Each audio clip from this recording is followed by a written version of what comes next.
Aujourd'hui, je vois en face de moi qu'il y a deux chaises. Mais quelles sont les personnes que vous souhaitez rencontrer ici aujourd'hui? Ces deux personnes sont ma fille Nadine et mon fils Parfait. Nadine est parfait. Oui. Vous avez un problème particulier avec les deux? J'ai plutôt un fardeau. Ce n'est pas un problème, c'est un fardeau dont je dois me décharger ce soir.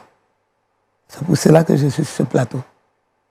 Et vous espérez que, à l'issue de notre échange, on puisse vraiment trouver une solution? Une solution, oui. D'accord. Merci de partager le plateau avec nous. Très cher public et téléspectateurs, Dame Georgette l'a dit, elle souhaite vraiment échanger avec nous, partager son histoire avec nous. Et ce sera tout de suite dans la rubrique Le Grand Déballage. Madame, vous avez la parole. Nous sommes disposés à vous écouter, à savoir pourquoi est-ce que vous nous visitez ici aujourd'hui. On va commencer par le commencement. Allez-y. Le commencement. J'ai été orpheline très petite. Je vivais avec ma tante qui m'a créé des misères. Je dis bien des misères. Malgré cela, j'ai contracté une première grossesse dont le père n'a pas reconnu. Vous savez, quand une mère n'arrive pas à se nourrir, comment est-ce qu'elle peut nourrir un bébé, s'occuper d'un bébé? Donc, dépasser ces événements, j'ai été à l'orphelinat, confié mon premier garçon à l'orphelinat, où je partais de temps en temps. À l'âge de 8 ans, on m'a fait appeler pour dire qu'il y a des parents adoptifs qui voulaient adopter cet enfant. Et j'ai donné mon accord. Avant de continuer, dites-moi, vous aviez quel âge exactement quand vous aviez pris cette première grossesse? 16 ans précisément. Donc je ne savais pas comment m'occuper d'un bébé. Et puis ma tante aussi ne m'aidait pas. Elle m'a même mise dehors. Donc j'ai préféré opter pour cette solution. Vous avez donc déposé l'enfant dans un orphelinat? Un orphelinat, oui. À 10 ans, ils ont fait partir cet enfant en Europe, précisément au Canada. Après l'avoir adopté, c'est ça? Oui, après l'avoir adopté. Et on avait gardé contact. À un certain moment, j'avais perdu le contact des parents adoptifs. Mais entre-temps, j'ai croisé mon époux actuel qui m'a mis sur la voie de Dieu. Et je rends gloire à Dieu, qui m'a montré la voie du Christ. Avec lui, j'ai pris une deuxième grossesse, c'est-à-dire ma fille Nadine, une fille que j'ai élevée dignement. À chaque fois, elle me dit, maman, j'ai croisé quelqu'un qui demande à me marier. C'est quel mec qui ne veut pas le bonheur de son enfant? Je lui ai dit, d'accord, c'est compris, mais j'aimerais connaître ce monsieur. Mais au moment du mariage, j'ai perdu un parent proche dont je n'étais pas à leur mariage. Ils se sont mariés dans l'intimité. Mais néanmoins, je leur ai promis de les recevoir, organiser une réception. Excusez-moi de vous interrompre. Hein. Quand vous dites qu'ils se sont mariés dans l'intimité, c'est-à-dire qu'ils ont fait un mariage à 4. Ok. Voilà. Et quand j'étais revenu, j'ai respecté mon engagement. Je les ai invités. Le jour de la réception, dès que j'ai vu celle que ma fille a choisie pour époux, j'ai eu un déclic. Un déclic. Mon cœur battait. Parce que ce monsieur me disait quelque chose.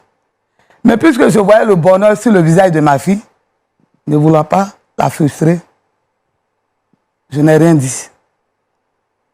On a fait la réception. C'est pendant la réception, pendant notre causerie avec son époux, je lui ai demandé son origine.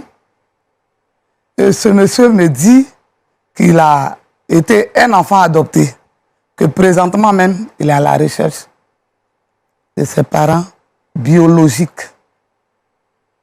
Cela m'a interpellé déjà. Et je n'ai rien dit. Je les ai laissés rentrer au Canada. J'ai appelé mon époux, je lui ai dit, voilà ce que j'ai constaté. Il m'a dit, il faudrait qu'on mène des investigations. C'est ce qu'on a fait. Et il s'est trouvé que le résultat dont on ne voulait pas entendre, c'est le même résultat parfait. L'époux de ma fille Nadine n'est autre que mon premier garçon.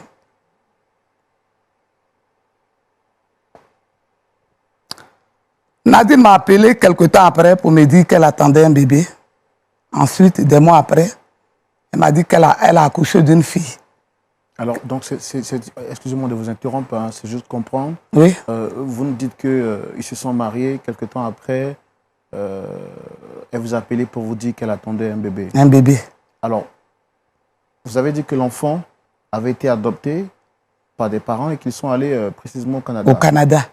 Est-ce que c'est du Canada que le monsieur a rencontré votre fille ou Non, non, elle m'a dit qu'elle avait rencontré, enfin, elle a connu sur les réseaux sociaux.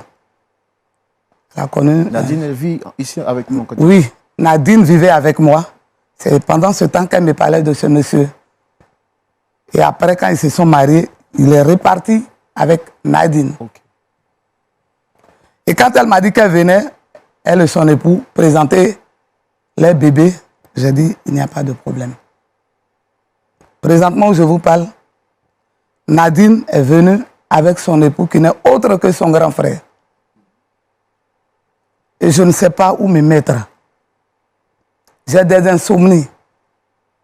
Je suis sur ce plateau, frère Roland, pour qu'on m'aide à me décharger de ce fardeau-là. Je suis fatigué des insomnies. Je suis fatigué.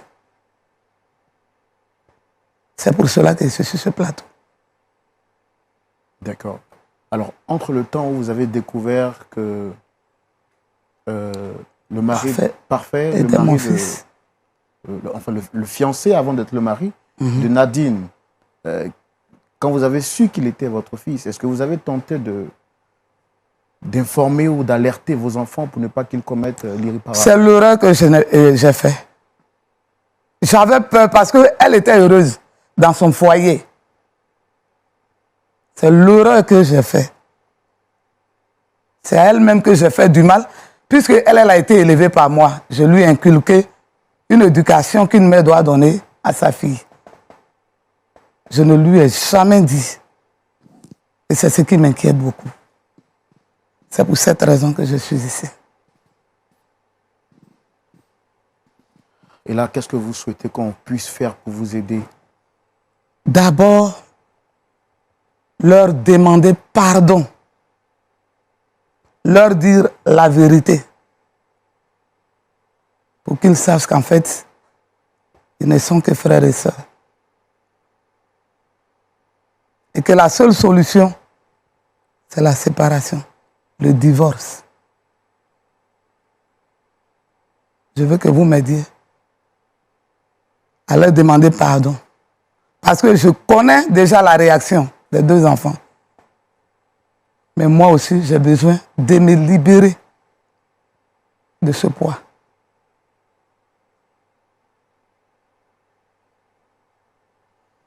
Mais vous êtes chrétienne, vous avez dit que votre fille, vous l'avez éduquée votre mari vous a aidé à connaître les voies de Christ. Vous savez que pour nous, les chrétiens, le divorce est à proscrit. Nous, en fait, l'Église n'accepte pas le divorce. La Bible nous défend. Sauf peut-être pour cas d'infidélité, mais bon. Mais là, il s'agit de frères et sœurs. Je vais prier mon Dieu. Et la solution, nous allons la trouver. Sinon, je ne peux pas supporter. Je ne peux pas. Je ne peux même pas même. Pasteur Tchoumou. Oui, Roland. Je pense que là, nous sommes encore face à une autre situation difficile. Hein? Vraiment, hein? Je réfléchis dans ma tête comment est-ce qu'on va trouver une solution. Le Seigneur est fidèle. Le Seigneur est fidèle. Oui. Très cher public, recevons ici, à la demande de Dame Georgette, ces deux enfants qui sont aujourd'hui mari et femme et parents d'un enfant. Merci de les recevoir sous vos applaudissements, s'il vous plaît.